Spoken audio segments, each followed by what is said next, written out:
हाँ, तो ब्रह्मा विष्णु महेश में जो ब्रह्मा जी हैं, he is the creator of each universe. समझे? जितने भी यूनिवर्सेस हैं उनमें हर एक यूनिवर्स में एक ब्रह्मा जी है।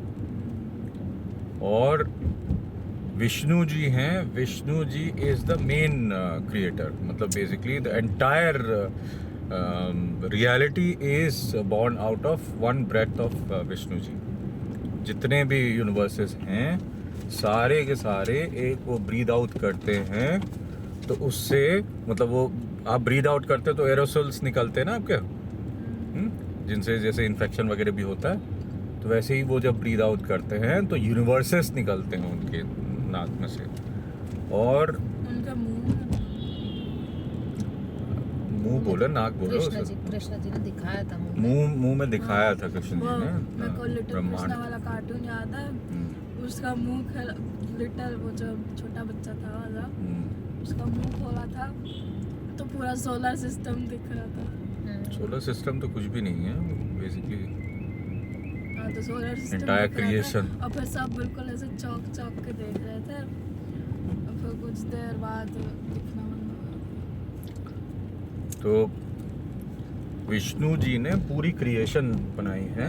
Brahma ji is the architect of each universe and Shiva ji is the maintainer. मतलब पूरा सृष्टि को चलाने वाले विष्णु जी है।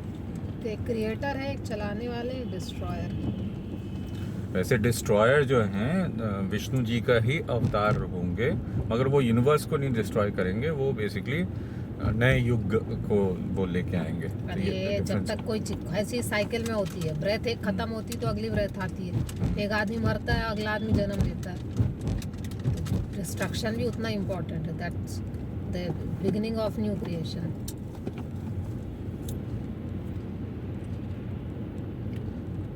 तो मतलब बेसिकली जो डिस्ट्रक्शन जैसे शिव जी करेंगे ना, शिव जी एंटायर क्रिएशन का डिस्ट्रक्शन कर सकते हैं, या पार्ट ऑफ क्रिएशन। हाँ, शानी में तो दिखा था कि उन्होंने क्रिएट किया। क्या किया? अर्थ। ऐसा कुछ नहीं है। शनि जी कहाँ से अर्थ क्रिएट? शनि जी के पैदा होने से पहले अर्थ क्रिएट हो चुका था। अरे शनि में दिखाया था कि शिव जी ने बनाया था। शिव जी ने नहीं बनाया था अर्थ। अर्थ जो था वो भूलोक का हिस्सा था, वो इट वाज भूलोक। अलग अलग लोक थे, तो उसमें जो सूर्य देव थे वो अपने लोक में थे, और अर्थ जो था वो भूलोक में था। इसकी भागवत में एक कहानी है, कौन से राक्षस से तो युद्ध हो रहा था, याद वही है ना, एक बार सुन के उनको नाम याद नहीं होते। फिर ये 10 अवतार हुए हैं ना विष्णु जी के, उसमें से एक अवतार था वराह अवतार। वराह मतलब सुअर। नॉट रियली सुअर, बोर मतलब वही है की बात है। मतलब चूहे के जैसे दिखने वाले सुअर जो होते हैं उनको बोर बोलते हैं। खूब बड़े और बड़ा होता और हॉर्न टाइप, वही हॉर्न रहते हैं उनके। तो उन्होंने अपने हॉर्न में पृथ्वी को वो किया, समुद्र से पृथ्वी को निकाला। अब कई लोग बोलते हैं समुद्र कहाँ था, तो basically it was cosmic ocean. हाँ, बेसिकली उसमें से पृथ्वी को निकाला। और फिर हमारे जो 10 अवतार है ना चिको, दे आर एज पर डार्विन्स थ्योरी ऑफ एवोल्यूशन। समझे? सबसे पहले कौन से अवतार हुए? मत्स्य अवतार, मछली। उनके सबके अपने अपनी स्टोरी है, मगर पापा अभी अवतारों की बात कर रहे हैं। तो पहले मत्स्य अवतार हुए, मछली के रूप में पैदा हुए। अपने डार्विन थ्योरी ऑफ एवोल्यूशन में भी वैसे ही बताया गया कि सबसे पहले पानी हुआ पृथ्वी में। डिलीट कर दिया था पूरा एवोल्यूशन वाला। क्यों? सिर्फ हेरिडेटरी वाला बचा जो एक्स और वाई एवोल्यूशन पूरा आता है। Turn right. तो बेसिकली एज पर डार्विन्स थ्योरी, मतलब लोग उसको डिस्प्यूट भी कर सकते हैं क्योंकि वो थ्योरी है, बाकी इट्स अ लॉजिकल थ्योरी। अर्थ बना, अर्थ में एटमॉस्फेयर आया, एटमॉस्फेयर के कारण पानी बना, ठीक है, पानी से ओशंस बने, ओशंस में फिर डीएनए प्रोड्यूस हुआ, समझे? तो उस डीएनए से कहीं पर सब भी कुछ नहीं हो पूरी वाटर बेस्ड क्रिएशन यूनिवर्स में हुआ। कुछ भी अगर वो देखा जाता है कि In 300 meters, take the ramp to देखो, किसी National चीज़ Highway के लिए भी 44. ना, यू नीड मतलब एक लाइफ को बनने के लिए आपको दो मीडियम्स की ज़रूरत होती है, एटलीस्ट जो हमारी यूनिवर्स में और हमारे सोलर सिस्टम में जो हमने सीखा है, वो क्या सीखा है कि you need some form of liquid and you need some form of energy, समझे? ये दो चीज़ चाहिए। लिक्विड क्यों चाहिए? लिक्विड के बिना आप सेल क्रिएशन और सेल्स को आप एक साथ जोड़ के नहीं रख सकते हो, कोई मीडियम चाहिए ना। अगर कोई सॉलिड रहेगा तो वो पत्थर के जैसे जड़ हो जाएगा, है ना, सॉलिड रॉक, और लिक्विड रहेगा तो वो फ्लो होता रहेगा। You need something like gel to stick with each other. तो वो जो है आपको एक लिक्विड से सेमी लिक्विड फॉर्म में होने के लिए आपको जीवन के लिए कहीं पर भी पानी का होना जरूरी है। It may not have to be pani. कुछ लोग बोलते हैं कि मीथेन बेस्ड भी लाइफ फॉर्म्स हो सकते हैं, जैसे Take the ramp to National Highway 44. Jupiter के एक मून है टाइटन, वहाँ पर मीथेन, पानी की जगह मीथेन है, मीथेन की बारिश होती है वहाँ पे, लिक्विड फॉर्म में है methane. Methane is basically gas.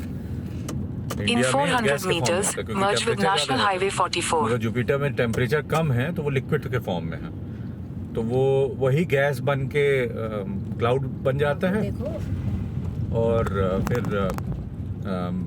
अपना लिक्विड बन के फिर बारिश हो जाती है, और उसी के ही तूफान आते हैं वहाँ पर, लाइटनिंग स्टॉर्म, थंडर स्टॉर्म, और जो अपने साइक्लोन्स वगैरह आते हैं यहाँ पे, वैसे ही मतलब अपने अर्थ से कहीं ज़्यादा स्ट्रॉन्गर फॉर्म में वहाँ पे जुपिटर में और टाइटन में ये सब चीज़ें होती रहती हैं। तो वहाँ पे बोला जाता है कि मीथेन बेस्ड लाइफ फॉर्म हो सकते हैं, जैसे अपने यहाँ पर वाटर बेस्ड है। तो शुरुआत हुई वाटर बेस्ड लाइफ फॉर्म से, और फिर धीरे धीरे करके आप पानी से बाहर आना, है ना, मगरमच्छ वगैरह बने, है ना। तो वहाँ पे फिर आपका आता है वराह अवतार, बोर। Continue on वो National नहीं। Highway 44 for उसके बाद में 69 second kilometers. कछुआ, हाँ, समझे? कछुआ पानी, मछली वाला अवतार, मत्स्य अवतार पानी में सिर्फ, फिर पानी और थल, मतलब पानी और लैंड दोनों में जो रहते हैं, क्या बोलते, हाँ, वो सब नहीं है, वो अवतार नहीं है ना। Basically we are talking about evolution. तो कछुआ क्या है? पानी और धरती दोनों में रह सकता है, जैसे मगरमच्छ है। हाँ, हाँ, तो तो एक अवतार उन्होंने वो लिया। उन्होंने कछुए का अवतार लिया। फिर उसके बाद में प्योर लैंड बेस्ड अवतार कौन हुआ? फिर बोर। और नहीं हुआ भाई, हाँ ना। नरसिंह अवतार। नरसिंह के ख्याल से नरसिंह बाद में है, जितना पापा को पता है, नरसिंह बाद में है। बोर आए फिर, जो कि लैंड बेस हुआ। फिर उसके बाद में अपना लाइफ साइकिल को वो करने के लिए मतलब आपको वो करना है ना, जीवन चक्र चलाना, जिसको लोग नॉन वेजिटेरियन लोग मूर्खों टाइप पागलों के जैसे बोलते हैं कि it's part of life cycle. Non veg eating is not part of life cycle because you are producing animals like product, समझे? If you are murdering them just like those predators without using any tools or without breathing them, then it becomes part of life cycle. पैदा कर करके billions of animals आप daily पैदा करते हो, वो सोचो कितनी ज़्यादा नेचुरल रिसोर्सेज को कंज्यूम करते होंगे। It's like breeding 3 times of our own, जो वो है ना, जैसे 8 बिलियन लोग हैं दुनिया में, समझे? तो इट्स लाइक 24 बिलियन को आप डेली प्रोड्यूस करते हो और मारते हो डेली, और वो बढ़ते जा रही है उनकी संख्या। मतलब सोचो आप 8 बिलियन से इतना परेशान हो, पूरी अर्थ की ऐसी तैसी करके रखे हुए हैं 8 बिलियन ने, और उसको तुम 3 times कर दो तो क्या हालत होगी। मतलब they are literally destroying the planet because of such actions. क्योंकि आप जो ऑलरेडी जो हैं जीव जंतु, उनको नहीं मार रहे हो, उनको तो आपने बैन कर दिया है, समझे? एक ह्यूमैनिटी के बेसिस उसमें परसेप्शन में आपने हंटिंग को तो बैन कर दिया है, हंटिंग आप नहीं कर सकते हो, इलीगल है। इवन एनिमल सेक्रीफाइसेस इलीगल है, मगर आप प्रोड्यूस कर करके मार सकते हो। हाँ, ये वो पता नहीं क्यों इलीगल नहीं, मतलब सबसे ज़्यादा इलॉजिकल चीज़ है। आप हंट करते हो तो क्या आप वो एनिमल किसी परिवार का हिस्सा है, तो इट्स लाइक किसी परिवार के हिस्से का एक्सीडेंट हो गया एकदम से, एकदम से वो मरेगा वो जानवर। और वो जब मरेगा तो वो जो नेचुरल रिसोर्सेस कंज्यूम कर रहा था वो भी कम होगी, उसका जो रिप्रोडक्शन है और जो जानवर प्रोड्यूस करता वो भी कम होंगे, समझे जी को। तो वो आप लाइफ साइकिल को कंट्रोल कर रहे हो वैसे करके, जैसे आप पेस्ट कंट्रोल करते हो। मगर आप ब्रीड कर करके मार रहे हो तो उससे कहीं कोई लाइफ साइकिल नहीं हो रहा। मतलब ऐसा कोई भी जानवर कहीं भी, कोई भी मतलब सभ्य इंसान ऐसा काम नहीं कर सकता है कि किसी जानवर को पैदा करे मारने के लिए, समझे जी को। तो ये बहुत ही अनसाइंटिफिक और अनइमेजिनेबल क्रूएलिटी है जो लोग करते हैं डेली, और जो कि लीगली करते हैं। पापा क्रूएलिटी बोलते हैं जो भी है। तो खैर, तो पापा ने वो बोल रहे थे भोर के अवतार में हो, फिर उसके बाद में नरसिंह अवतार मतलब सिंह आए। तो मतलब सिंह अवतार क्या, basically lion is king of the jungle, basically top of the food chain. हम अपने आप को बोलते हैं कि we are on top of food chain, we are not, we are just most intelligent beings in the planet, on the planet, समझे, known to us. ऐसा हो सकता है कि सी वगैरह में कुछ हमसे ज़्यादा इंटेलिजेंट हो, हाँ बहुत सारे होते हैं, हाथी बहुत इंटेलिजेंट होते हैं, बहुत सारे जानवर, कौवे कितने इंटेलिजेंट होते हैं। मगर वो लोग क्या होते हैं कि ये सारे इनके इंटेलिजेंस होते हैं आपके भरण पोषण के लिए, मतलब बेसिकली आप सिर्फ अपने आप को मेंटेन करने के लिए और रिप्रोड्यूस करने के लिए अपने इंटेलिजेंस को यूज़ करते हो। सिर्फ एक इंसान है जो एक्सप्लोर करने के लिए भी यूज़ करता है। तो वहीं पर आ जाता है इस्लाम धर्म, जो कि इस चीज़ को रिस्ट्रिक्ट करता है कि आपको कुछ एक्सप्लोर नहीं करना है, आपको बस अल्लाह अल्लाह करते रहना है, 5 वक्त की नमाज पढ़नी है और ज़्यादा नहीं सोचना है। ज़्यादा सोचोगे तो शैतान का घर, शैतान आ जाएगा आपके दिमाग में, समझे। तो सोचना ही नहीं है, मतलब कि भाई भगवान ने अपने को दिमाग दिया है यूज़ करने के लिए,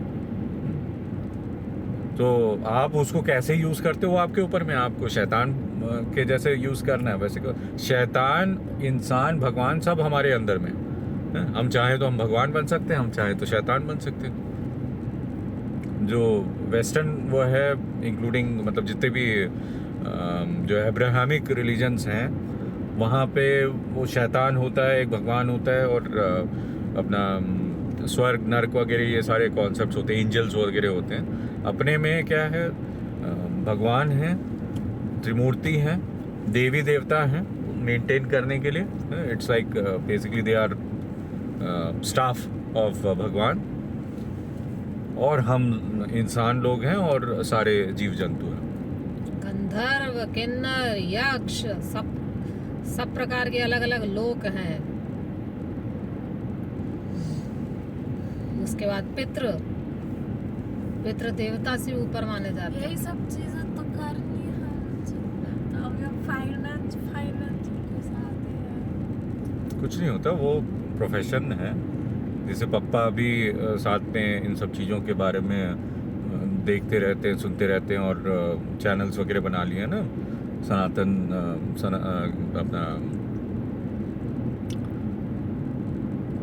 सनातनी एक्स के नाम से पापा ने चैनल बना के रखा है यूट्यूब में, और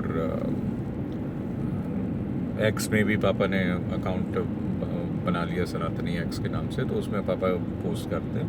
तो सोशल मीडिया के थ्रू आप पढ़ भी सकते हो। हाँ, ये तो आप खुद जो आपको पता हो।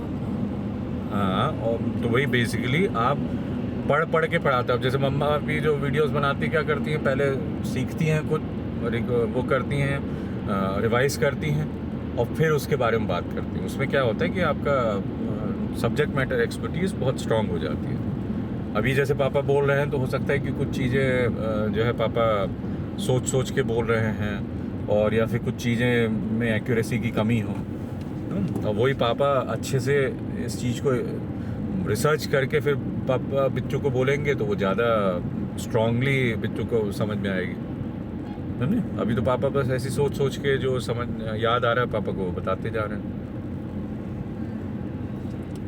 तो कभी कभी आपकी याददाश्त भी वो हो जाती है, करप्ट हो जाती है।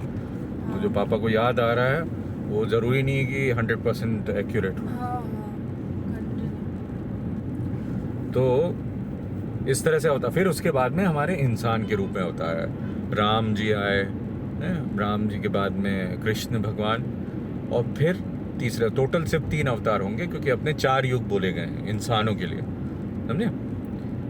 तो परशुराम, पहले परशुराम, हाँ, पहले परशुराम, हाँ सॉरी, टोटल 4 अवतार। ह्यूमंस के प्लैनेट और ये सब चीजें कहाँ से आ गई? क्या जैसे मतलब मार्स स्ट्रॉन्ग है और प्लैनेटरी पोजीशन जो आपकी बनती है, सूर्य वही है ना, वो सूर्य किस राशि में है उसके हिसाब से पापा ने क्या बोला, ग्रेविटी की जरूरत होती है ना आपको, है ना, लाइफ हर में। उसकी प्लैनेट पापा ने एनर्जी बोल दिया, एक्चुअली पापा ग्रेविटी बोलने वाले थे। हर एक प्लैनेट की अपनी एक एनर्जी होती है। एनर्जी आपको लिक्विड ग्रेविटी और एनर्जी चाहिए, 3 चीजें चाहिए। फील्ड ऑफ एनर्जी होती है ना, जैसे अपनी भी फील्ड ऑफ एनर्जी है। और कुछ लोग पास आते तो आप लोग अच्छे नहीं लगते, कुछ लोग पास आते तो आप लोग बहुत अच्छे लगते हैं। जैसे हमारी एनर्जी फील्ड मिक्स होती है, हमको या तो अट्रैक्शन होता है या रिपल्शन होता है। वैसे प्लैनेट्स बहुत बड़े हैं तो हमारा उनका भी इंटरेक्शन होता है। वो इंटरेक्शन कैसे होगा, ये जब हम बर्थ लेते हैं उस समय बर्थ चार्ट में सन की पोजीशन के हिसाब से कैसे? डिसाइड होता है। मतलब जब पैदा हुआ तब सन कहाँ था? सन और मून कहाँ था, पूरा एंटायर प्लैनेटरी सिस्टम अच्छा कहाँ था, मतलब कि सोचो हमारा जैसे तुम अमावस्या कितना के स्ट्रॉन्ग साइंस है मैं अमावस्या के एक अपने दिन पहले उसमें। पैदा हुई तो मेरा कलर थोड़ा डार्क है ना। पापा पूर्णिमा में पैदा हुए तो उनका कलर फेयर है। और मैं तुम भी बिच्चू भी डार्क स्किन थी, बिच्चू का नहीं अरे ये उसका चंद्रमा उसमें है, चौथे में, ये पूर्णिमा के आसपास पैदा हुई है। पापा पूर्णिमा को ही पैदा हुए थे। सौरभ वो अमावस्या के 2 दिन पहले पैदा हुए। पूरा असर दिखता है वैसे। अमावस्या और मतलब उसका- काले, जब चंद्रमा कम रहता, कमजोर होता है। सोचो मून से कितना फर्क पड़ता है। मून थोड़ा सा भी आगे पीछे हो जाएंगे तो पूरा हाई टाइड्स लो टाइड्स हो जाती हैं ओशंस में। फीमेल्स जो हैं उनका जो बच्चों की मेंस्ट्रुअल साइकिल्स वगैरह होती है ना, मम्मा की होती हैं, वो पूरी डिस्टर्ब हो जाती है मून से। सोच, जबकि मून इतना दूर है और आपके मूड स्विंग्स होते हैं उससे। और मतलब पापा क्या बता रहे थे कि हजारों साल पहले से अपने को पूरी प्लैनेटरी पोजीशंस अपने को सब पता था, कब कौन सा अब NASA ग्रह ये कहाँ देख रहा रहेगा, है। क्या रहेगा, और पूरी स्टार सिस्टम, ये research कर 100% रहा है स्टार कि सिस्टम हमारा पता था अपने को। पंचांग हमारा इतना कैसे बता देता है, जो नासा रिसर्च मतलब करके पूरा बताती है ना। एग्जैक्ट एक्यूरेसी के साथ हमारे में पंचांग हम 10,000 साल बाद क्या होगा वो भी एग्जैक्टली बता सकते हैं। कब सूर्य ग्रहण होगा, कब चंद्र ग्रहण होगा, कब क्या होगा, ये सारी चीजें हम अपने हमारे पंचांग में हम 10,000 साल बाद का भी बता सकते हैं। और ये सब वैसे NASA नहीं अभी बता अभी सकता। कुछ कैसे? हमारा कैलकुलेशन है, इतना स्ट्रॉन्ग मैथ है। कैसे किसके बाद क्या पोजीशन, पूरे फॉर्मूले हैं अपने पास हाँ, में। वो बहुत ये बढ़िया ये जो science है। बर्थ चार्ट वगैरह है ना, ये तो हम उसको अप्लाई करते हैं फॉर्मूले को। बहुत मगर छोटा तुम सी इस चीज़ है। चीज को देखो कि वो बर्थ चार्ट के में आप क्या लिख रहे हो, आप exact positions of each planet, planetary मतलब देयर रिलेटिव पोजीशंस, और उससे उनका आप डिग्री लिखते हैं, हाँ, डिग्री जैसे कितनी डिग्री जैसे पापा कहाँ का पर, मार्स क्या 2 डिग्री कुछ का है। उसको क्या 2 डायमेंशनल उसमें आप स्पेस में वो करते हो। अर्थ को आप सेंटर में ले आते हो। 24 घंटे का होता है ना अपना ये दिन, तो 24 डिग्री, तो कौन से समय में आप वो हुए हो उसके हिसाब से हर प्लेनेट की डिग्री होती है। 1 डिग्री 2 डिग्री से लेकर 24 डिग्री लेकिन तक। मम्मी ये 24 डिग्री वाला आया कैसे? वही तो। मतलब क्योंकि जब 12 बजते तब तो कोई सूरज का वो नहीं होता है। हाँ, तो जब सूरज वो वेस्टर्न है ना, क्योंकि हमारे में नहीं है ऐसा कुछ। हाँ, वो है सुनो, जैसे सूर्य 10वें में कब आता है देखो, वो बहुत बड़ा साइंस है, लेकिन हमारी प्लैनेटरी पोजीशन अगर बर्थ चार्ट में देखा जाए तो बर्थ में चार्ट में क्या लिखा था, 1 2 3 4 5 6 7 8 9 10 11 12। ये लिखा होता है, ठीक है। फिर उसमें उसके कौन से प्लैनेट होंगे उसके हिसाब से उसका इफेक्ट देखा जाता है। तो जहाँ पे जो प्लैनेट, जहाँ पे जो नंबर लिखा, जैसे 1 लिखा है तो वो सूर्य की ओरिजिनल पोजीशन हो गई। सूर्य कहीं पर भी हो वो ओरिजिनल पोजीशन हो गई, ठीक है।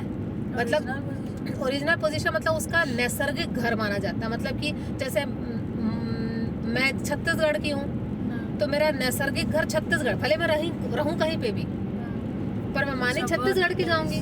हाँ, मतलब बर्थ प्लेस या कह लो ओरिजिनल स्वभाव के हिसाब से प्लेस, ठीक है। मेरा भी तो वही है। हाँ, वैसे ऐसी बर्थ चार्ट में पूरा बना हुआ है।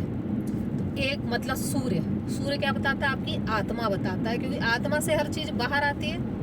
आत्मा मतलब कि आपका जो भी एनर्जी फील्ड बोल रहा है, जो भी बोल लो उसको, शरीर तो बाद में आता है, शरीर तो बदला भी जा सकता है। तो सूर्य आत्मा है। पर ऐसी दो जो है नंबर, वो शुक्र का नंबर कहलाता है। मतलब आपकी जो लाइफ की लग्जरी और ये सारी चीज़ें देखी जाती हैं, बोलचाल भी देखी जाती है।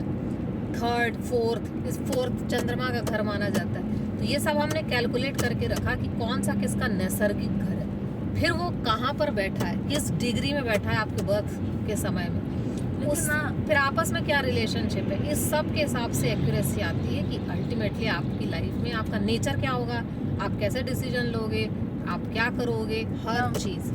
तो मून तो दूसरा प्लैनेट्स के ब्लॉक पे नहीं, ऐसा नहीं। मून्स तो होते ठीक हो हैं, गई। वो basically they are called satellites. Moon नहीं कहलाते, देखो, आप बोल moons सकते कहलाते हैं हैं। नहीं भाई सुनो, जो अर्थ है ना, अर्थ से सन हमको उतना ही बड़ा दिखता है, मून भी उतना ही बड़ा दिखता है। क्यों? कि दूर से। हाँ, सन दूर है, वो इतनी दूर है कि उतना बड़ा दिखता है, बहुत बड़ा है लेकिन बहुत दूर है। चंद्रमा बहुत पास है लेकिन बहुत छोटा है, इसलिए दोनों का इफेक्ट जो होता है पृथ्वी पे एक जैसा पड़ता है, ठीक है। जो सन होता है वो हीट के थ्रू उसको अफेक्ट करता है, और चंद्रमा जो होता है वाटर के थ्रू अफेक्ट करता है। तो इक्वल अफेक्शन दोनों का हमारे अर्थ पे पड़ता है, इसलिए हम इन दो चीज़ों के उसको मानते हैं। बाकी चीज़ों का अफेक्ट नहीं पड़ता। दूसरे ग्रह के जो चंद्रमा है, वाटर नहीं, gravity is the main thing. वही ग्रेविटी में वाटर में सबसे आसानी से ग्रेविटी का इम्पैक्ट दिखेगा अपने को, बिकॉज इट्स लिक्विड। वो किसी भी फॉर्म में वो हो सकता है ना, मतलब आप वाटर को इधर से उधर आसानी से उछाल सकते हो। अब कोई सॉलिड होगा तो उसको तो आप आसानी से नहीं कर सकते ना, कि स्टोन की शेप को आप चेंज कर दो ग्रेविटी के थ्रू, बहुत ज़्यादा फोर्स लगेगा उसमें, समझे। वाटर आसानी से हो सकता है, स्टोन इज ऑलमोस्ट इम्पॉसिबल, मतलब कि बहुत ज़्यादा वो टूट जाएगा स्टोन, मगर शेप नहीं चेंज होगा उसका। शेप कब चेंज होगा? जब उसके थ्रू वाटर पास हो के वो कट जाएगा, कट के सैंड बन जाएगा। सैंड जो होती है वो क्या है? स्टोन का छोटे छोटे टुकड़े हैं, समझे। तो वो स्टोन जो है वो होगा, मतलब रब हो के इस तरह से धीरे धीरे करके फेड हो जाएगा, मतलब धीरे धीरे करके छोटा हो जाएगा या फिर एक शेप बना लेगा। मगर you can't change its shape, कि अभी ऐसा शेप है और फिर उसको आप ऐसा शेप कर दो, ये इट्स इम्पॉसिबल। वो आप कुछ भी करके स्टोन का शेप नहीं चेंज कर सकते, सिर्फ उसकी साइज कम ज़्यादा कर सकते हो बस। उस साइड देखो, ढाबा है। तो बेसिकली मून का असर हमारे प्लैनेट में ग्रेविटी का सबसे बड़ा असर है, और लाइट, वो जो लाइट देता है moon, it's completely different from what sun gives us. सन में अल्ट्रावायलेट रेडिएशन सबसे ज़्यादा होती है, उसी से ही हीट प्रोड्यूस होती है, इंफ्रारेड और अल्ट्रावायलेट दोनों से। ये दोनों चीज़ें मून में ऑलमोस्ट मिसिंग होती है, ऑलमोस्ट नेग्लिजिबल होती है। विजिबल लाइट सबसे ज़्यादा होती है उसमें, इसलिए वो वाइट कलर का दिखता है। वो इट्स रिफ्लेक्टिंग लाइट ऑफ सन। जैसे आप मून में चले जाओगे तो किसी दूसरे प्लैनेट का रिफ्लेक्शन आपको मून के जैसा दिखेगा, है ना। या इवन अर्थ में भी, अब जैसे कभी कभी अगर आपको मार्स पास दिखता है तो उसको टेलीस्कोप वगैरह से देखोगे तो मून के जैसा दिखेगा मार्स, अगर वो सन की लाइट रिफ्लेक्ट कर रहा है। कोई सा भी प्लैनेट हो जिसमें एटमॉस्फेयर नहीं है, तो उसमें अर्थ में एटमॉस्फेयर है ना, तो उसके कारण वो ब्लू दिखता है अर्थ, वो पूरा रिफ्लेक्ट नहीं करेगा, बहुत कम करेगा। ओशन मिला, ओशन इतना ब्लू दिखता है। हाँ, मीथेन की बारिश हो रही है दूसरे प्लैनेट बारिश कैसे हो रही है? बारिश हुई जैसे सेम चीज जो अपना जो ग्रीन हाउस इफेक्ट होता है अर्थ में, सेम चीज अपने यहाँ पर एटमॉस्फेयर के बारिश होती है। एटमॉस्फेयर है ना, थिन एटमॉस्फेयर है, मीथेन का एटमॉस्फेयर। अब हमारे यहाँ पे जो एटमॉस्फेयर है it consist of multiple layers, मेरे ख्याल से 7 लेयर्स हैं या एटलीस्ट 3 to 4 लेयर्स हैं। तो उसी तरीके से वहाँ पर भी लेयर्स होंगे। हाँ, तो वैसे ही वहाँ पर भी लेयर्स होंगी, मगर उसका जो है वो मीथेन की बेस्ड है वो पूरा एटमॉस्फेयर। वहाँ पर भी कुछ गैस होगा। जैसे अपने यहाँ पर पूरा एटमॉस्फेयर है जिसका अपना एक पूरा वो है कि कुछ 19.6% या ऐसे कुछ अपना ऑक्सीजन होता है, और कुछ 0.2-0.3% या ऐसे कुछ कार्बन डाइऑक्साइड होता है, नाइट्रोजन होता है 79 point something%, और बाकी की गैसेस होती हैं 1 point या वैसे 1 point something%। That is the composition of our atmosphere. यहाँ पे ये जो गैसेस होती हैं, वैसे वहाँ पर वो मीथेन का कुछ और एटमॉस्फेयर होगा। एटमॉस्फेयर है वहाँ पे। और एटमॉस्फेयर कैसे बनता है? ग्रेविटी से बनता है। जैसे मून जो है अपने वाटर को इम्पैक्ट करता है, अपने मूड स्विंग्स को इम्पैक्ट करता है, अपने हार्मोन्स को इम्पैक्ट करता है, वैसे ही जो है अपना वहाँ पर कुछ और वो होगा। खैर, जो पापा बोल रहे थे ना एवोल्यूशन, मतलब इसके बाद में एक और अवतार आएंगे, आखिरी अवतार, समझे, जिनका नाम होगा कल्कि। जो पापा ने कल्कि मूवी वगैरह की बात की थी ना, 2198 AD या ऐसा कुछ। कल्कि अवतार आएंगे रीसेट करने के लिए, अर्थ में ह्यूमन पॉपुलेशन को रीसेट करने के लिए। मतलब कि फिर से सतयुग आएगा, फिर द्वापर त्रेता युग आएगा, फिर द्वापर। हाँ, ये कंटिन्यूस साइकिल होती है।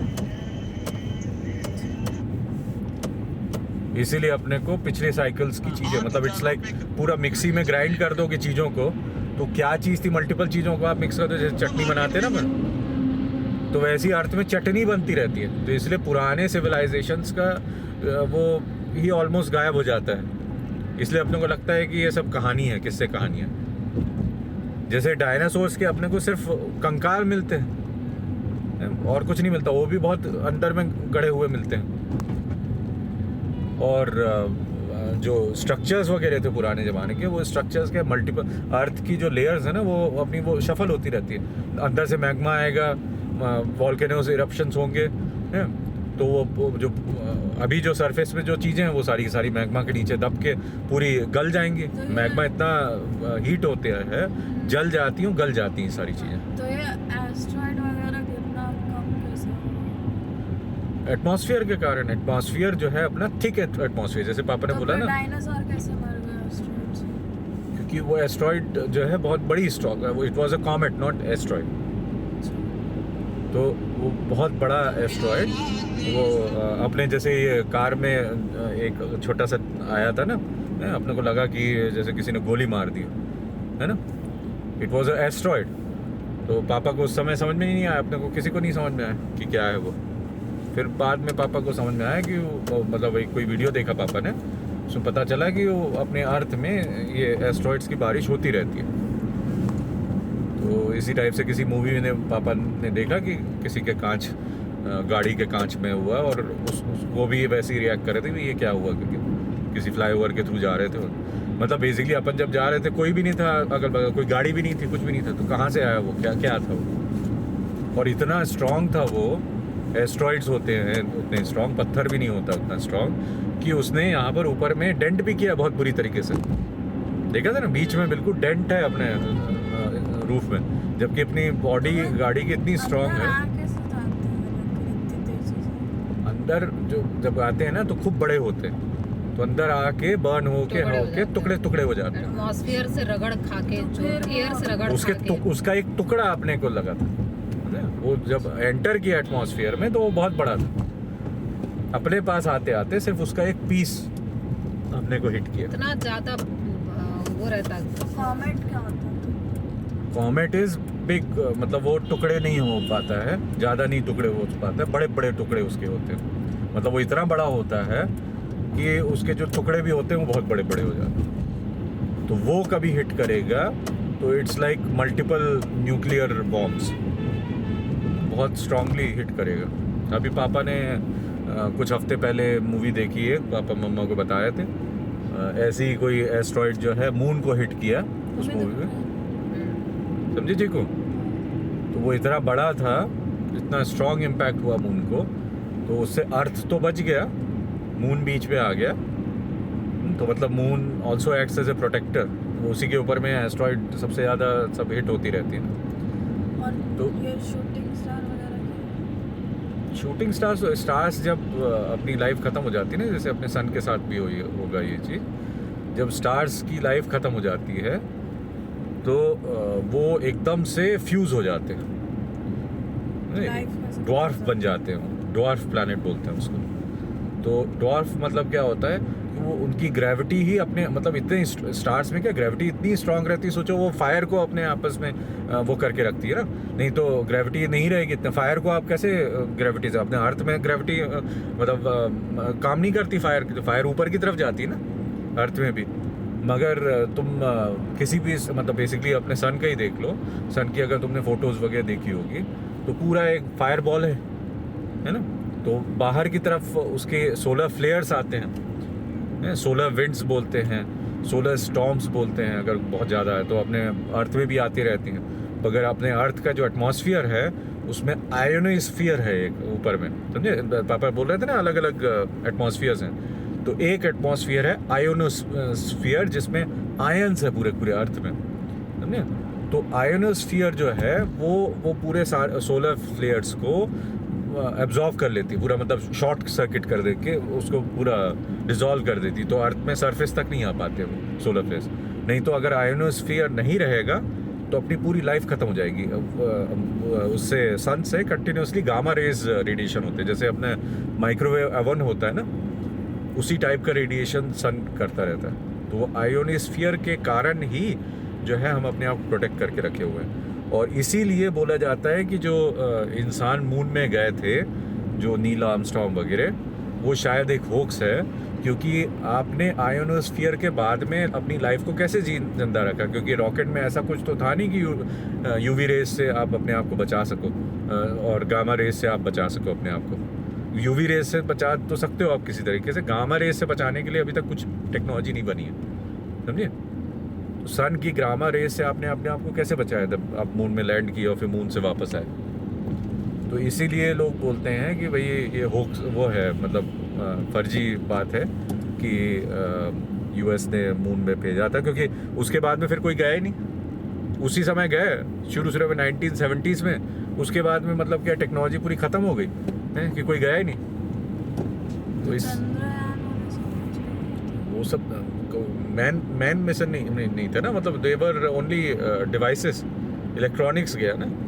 तो इलेक्ट्रॉनिक्स में गामा रेडिएशन का कोई खास इम्पैक्ट नहीं होता है। तो सिर्फ वही का हाँ, सिर्फ यूएस वालों ने ही भेजे थे और कुछ शायद रशिया वालों ने भेजे थे। मगर वही दोनों का यही चक्कर है कि कैसे गए वो गामा रेडिएशन को, कैसे उन्होंने वो किया। क्योंकि कुछ उन्होंने ये भी नहीं बताया कि गामा रेडिएशन को वो करने के लिए, मतलब शील्ड करने के लिए हमने ये चीज़ यूज़ किया कुछ की। तो उनके पास में कुछ ऐसी टेक्नोलॉजी भी नहीं थी गामा रेडिएशन को वो करने के लिए। तो या तो उतनी स्ट्रॉन्ग, मतलब एक्चुअली क्या है, अपना अर्थ का एटमॉस्फेयर जो है मून के आगे भी जाता है, वो बहुत थिन एटमॉस्फेयर होता है, मगर वो मून के काफ़ी आगे तक जाता है, मतलब मून को ऐसे करके एनवेलप करता है एटमॉस्फेयर। दिखाता है कि मून के सरफेस पे ही चल सकते हैं। हाँ, सरफेस पे चल सकते हो, बस वही है, गामा रेडिएशन को आपको किसी तरीके से वो करना है, अवॉइड करना है। तो फिर तो मून भी तो चक्कर काटता रहता, तो कैसे अरे उसमें भी ग्रेविटी है ना, अर्थ से कम ग्रेविटी है, तो उसमें जब आप कूदोगे ना तो ऐसे स्लो मोशन में कूदोगे और खूब ऊपर तक कूद जाओगे। ग्रेविटी कम है मून में अर्थ की कंपैरिजन, तो वहाँ पर आपका वेट भी कम हो जाएगा। तो और अगर आप वहाँ पर पैदा होते हो, हाँ फिजिक्स में करवाता है weight of human on earth, weight of human. हाँ, तो आपकी ग्रेविटी के हिसाब से आपका वेट होता है।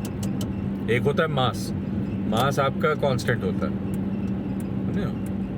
मगर आपका वेट होता है ग्रेविटी के हिसाब से।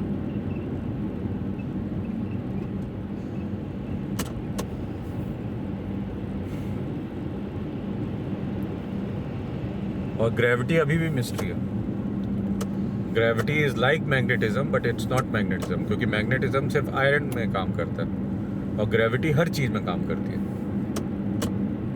हम आर्टिफिशियल ग्रेविटी प्रोड्यूस कर सकते हैं सेंट्रीफ्यूगल के थ्रू। किसी चीज को ऐसे गोल गोल घुमा दो, ऐसे आर्म टाइप का, तो उसके कॉर्नर्स में अपने अर्थ के जैसी ग्रेविटी आप बन जाए। तो आप मतलब आप बेसिकली फिकाओगे ना बाहर की तरफ, तो आप उसको इतनी स्पीड से घुमाओ कि अर्थ की जैसी ग्रेविटी उसमें बन जाए। मगर अर्थ तो वैसे नहीं घूम रहा है, कोई ऐसे अपना स्विंग आर्म के जैसे तो नहीं वो हो रहा है ना, रोटेट कर रहा है कि उसमें ग्रेविटी। और अगर वैसा करेगा भी तो अर्थ के अंदर में नहीं, अपन अर्थ के ऊपर में है। तो अगर उस तरह से अर्थ रोटेट करता भी तो अपन बाहर फेंका जाते आउट ऑफ यूनिवर्स। आप अर्थ से चिपक के नहीं रहते। यहाँ पर अर्थ में ग्रेविटी बिल्कुल उल्टी है। मतलब आप सेंट्रीफ्यूग के थ्रू जो आप करोगे क्रिएट ग्रेविटी को, उसकी जगह यहाँ पर उसका उल्टा काम हो रहा है अर्थ में। मतलब यहाँ पे ग्रेविटी बाकायदा है, इनर्ट है। ग्रेविटी अंदर में एक मैग्नेट के जैसे है अर्थ के कोर में, समझे? वो कैसे है वो थोड़ा सा वो है, मतलब कुछ लोग बोलते हैं अपना अंदर में कोर रोटेट होता रहता है तो उससे कुछ सेंट्रीफ्यूगल फोर्स टाइप बनता है। मतलब वो सब थ्योरीज हैं, क्या है मतलब पापा को एग्जैक्टली याद नहीं है सेंट्रीफ्यूगल फोर्स की थ्योरी है कि क्या है। बाकी कुछ थ्योरीज हैं, मगर अल्टीमेटली किसी को पता नहीं है एग्जैक्टली ग्रेविटी कैसे बनती है। आप ग्रेविटी का इफेक्ट बना सकते हो उस तरह से जैसे बताया पापा ने, समझे? तो कृष्ण जी का जो बता रहे थे पापा, कृष्ण भगवान ने अपने आप को सबसे ज्यादा वो किया। अब जैसे जब कल की कृष्ण जी ने समझ लो सब कुछ बना दिया। और जो पापा जो थ्योरी बनाते ना, पापा मम्मा को बता रहे थे अभी वो अपन वो जब भागवत करने के लिए गए थे ना पापा मम्मा, तो उस समय पापा ने मम्मा को बताया कि पापा को जो समझ में आता है कि एकदम से बर्स्ट ऑफ एनर्जी आई अपने यूनिवर्स में, समझे? और फिर एक बिग बैंग क्या है? वही बिग बैंग भी वही थ्योरी को यूज करता है कि एकदम से बर्स्ट ऑफ एनर्जी हुई और पॉजिटिव नेगेटिव आयंस जो है स्कैटर हो गए, मतलब रैंडम पॉजिटिव नेगेटिव एटम्स बन गए और सब के सब आपस में एक दूसरे के साथ में जब पॉजिटिव और नेगेटिव टकराएंगे तो फ्यूज हो जाएंगे, वो न्यूट्रॉन बन जाएंगे, न्यूट्रल चार्ज हो जाएगा। एक +1 -1 क्या होगा, 0 हो गया ना। तो वैसे फ्यूज हो रहे थे, फ्यूज होते होते हुए कई अरबों खरबों साल तक यही चलता रहा, फ्यूज होते रहे। फिर वो मतलब वो अरबों खरबों साल में धीरे धीरे करके कुछ जो है आयंस बचने लग गए, फ्यूज नहीं हुए, समझे? ऐसा हो सकता है ना रैंडमनेस में कि मतलब बिलियंस ऑफ ट्रिलियंस, मतलब ट्रिलियंस ऑफ ये आयंस हैं, उसमें कुछ बचने लग गए। तो कुछ पॉजिटिव बच गया, कुछ नेगेटिव बच गया। तो फिर धीरे धीरे करके वही जो है अपना ग्रेविटी वगैरह फॉर्म करके फिर एटम के फॉर्म बनाने लग गए और फिर एटम से मैटर बनने लग गया, मैटर से फिर धीरे धीरे करके प्लैनेट्स और स्टार सिस्टम वगैरह, मतलब कुछ प्लैनेट बने, कुछ स्टार बने, अपना पीरियोडिक टेबल प्रोड्यूस हुई जो केमिस्ट्री में पढ़ी होगी बच्चों ने। तो ये सब चीज़ें तो पापा को क्या समझ में आता है कि जब ये शुरुआत हुआ तो एक कॉन्शियसनेस डेवलप हुई जिसको हम गॉड बोलते हैं। हो सकता है वो बाहर से, देखो गॉड अगर आप बोलते हो कि दे आर आवर क्रिएटर, अब जैसे विष्णु जी भी हैं, विष्णु जी अगर रियलिटी के क्रिएटर हैं तो विष्णु जी के क्रिएटर कौन है? हम बोलते हैं कि वो भगवान वो है जो आदि से अनंत तक है। हमेशा आप किसी भी चीज़ को आप वो करते हो ना, आदि से अनंत, मतलब कि बेसिकली कोई, अब जैसे वाटर है, वही तो मैं सोचती थी, उसमें सब टीवी शो में दिखाता रहता है कि ये सब देवता और ये सब चीज़ें, वो कहाँ पे रह रहा है फिर? देवता तो खैर आप बोल सकते हो कि भगवान ने बनाए हैं, जैसे इंसानों को बनाया, तो कहाँ पे रहता है? वो उनको वो स्वर्ग लोक बोला जाता है। जैसे हमारे में हेवन, मतलब वेस्टर्न उसमें हेवन और अर्थ बोलते हैं ना कि इंसान जाएंगे वहाँ पे, मगर हमारे कल्चर में ऐसा नहीं है कि इंसान जाएंगे। इंसान देवता बन सकते हैं, देवता बन के हेवन में जाएंगे। तो अब जैसे इस्लाम में सिंपली ये बोल देते हैं कि भैया आप वहाँ जाओगे, आपको इतनी हूरें मिलेंगी, आप अपनी पत्नी के साथ, अपने बच्चों के साथ में हमेशा हमेशा के लिए वहाँ पर रहोगे खुश खुश। बेसिकली आपका उद्देश्य क्या है? पैदा हो के वहाँ पर स्वर्ग में जाके अपने परिवार के साथ में खुशी खुशी रहना या याशी करना है? मतलब आपकी लाइफ का कोई मीनिंग और पर्पस भी होना चाहिए ना। तो इस्लाम में बेसिकली कोई मीनिंग और पर्पस पता ही नहीं है। आपका मीनिंग और पर्पस बस ये है, आपको अल्लाह अल्लाह करते जाना, अल्लाह को प्रेस करते जाना है और फिर आखिरियत का वेट करना है। मतलब कि आप जब मरोगे तो आप मर के तुरंत स्वर्ग में नहीं जाओगे, समझे ठीक हो? आप मर के एक परगटरी जगह है, स्वर्ग और नर्क के बीच की जगह, जैसे अर्थ है वैसी, वहाँ पे परगटरी को भी hell बोलते हैं। हाँ, वो हेल के ही जैसी है वो। तो वहाँ पर आप वेट करोगे आखिरियत का। आखिरियत मतलब कि जब दुनिया पूरी तबाह हो जाएगी, ख़त्म हो जाएगी, समझे?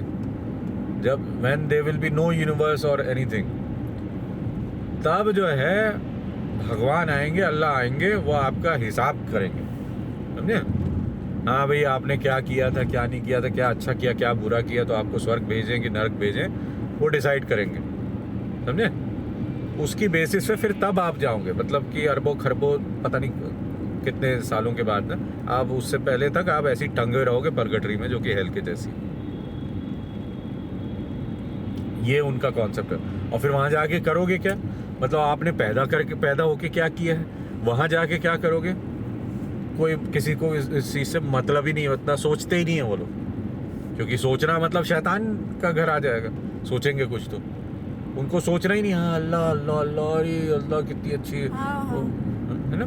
तो बेसिकली ये मतलब एक आप ये सोचो कि आपने 2 बिलियन लोगों को, 8 बिलियन में से 2 बिलियन लोगों को ऐसे बना दिया यूजलेस, कि मतलब आपको कुछ कंट्रीब्यूट ही नहीं करना अर्थ में, आपको बस आखिरियत का वेट करना, मरने का वेट करना, फिर आखिरियत का वेट करोगे, फिर स्वर्ग चले जाना, बस हो गया काम।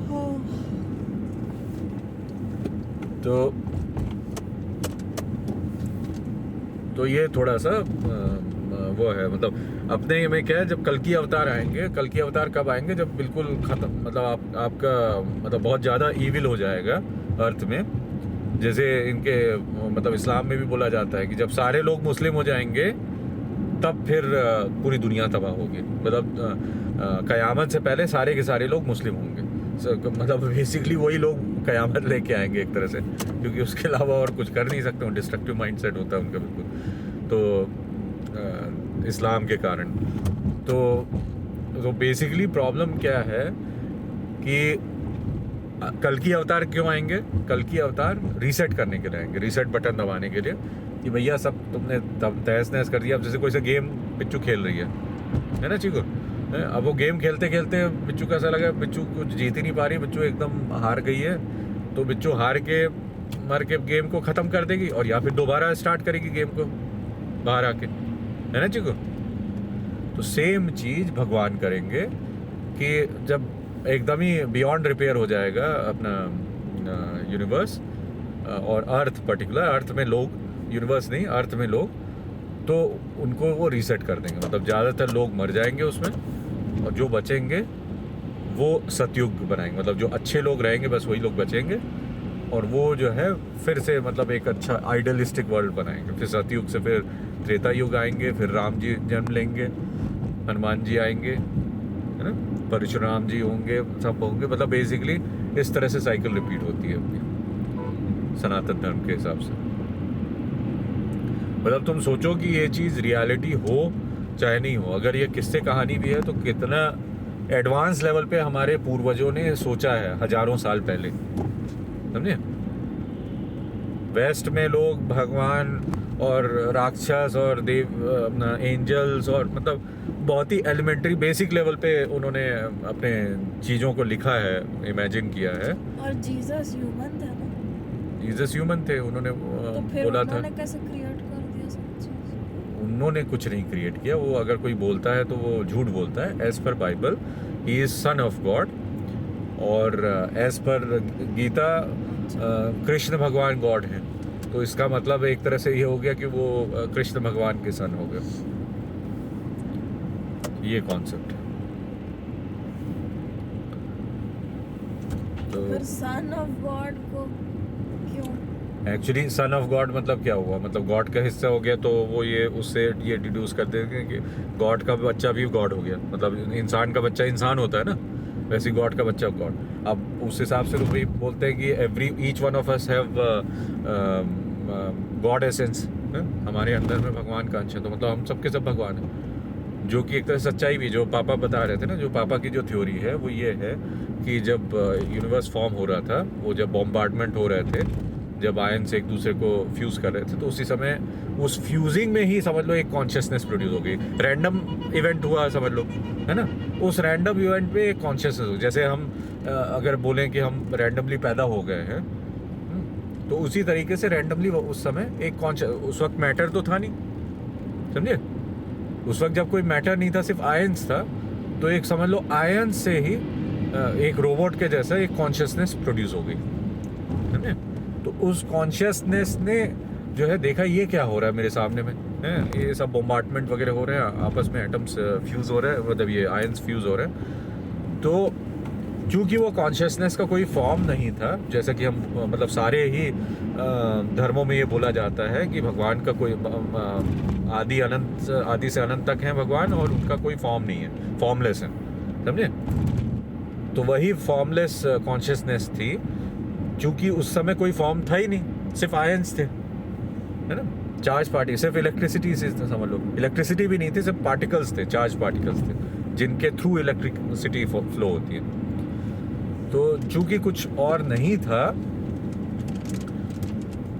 तो वो कॉन्शियसनेस उसी वैक्यूम में, वो जैसे एक बच्चा पैदा होता है और फिर सीखता है, तो अब जैसे इंसानों में हम इतने इंटेलिजेंट क्यों हो गए कि हम अपने बच्चों को सिखाते हैं, समझे। अब जैसे अभी पापा बच्चों को सिखा रहे हैं, तो वैसे ही जो जानवर होते हैं वो अपने बच्चों को वो सिखाते हैं, मतलब कैसे खाना खाना है, कैसे खड़े होना है ना, तो कैसे अपना शिकार करना है अगर प्रेडेटर्स हैं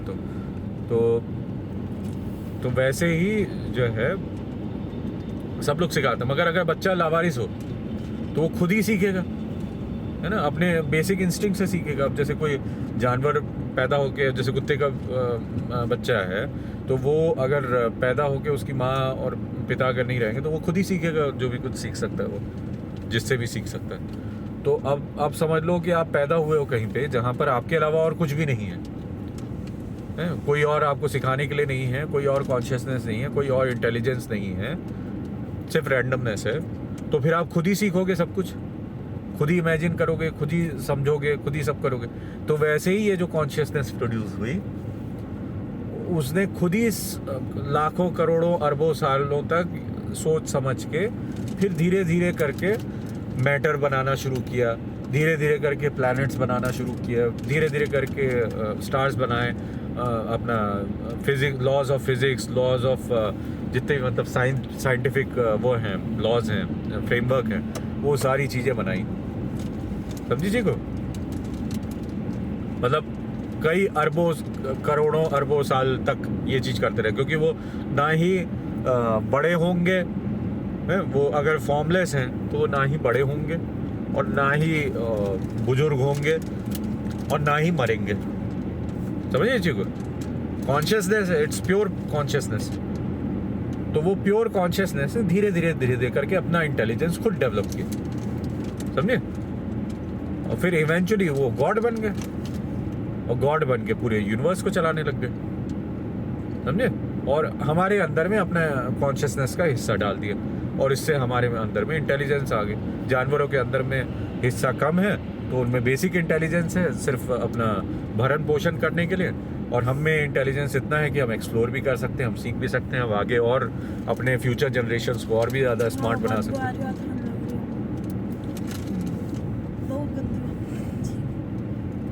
पापा की तो नाक पूरी बंद हुई जा रही है, समझे चिक्को, समझ में आया कुछ?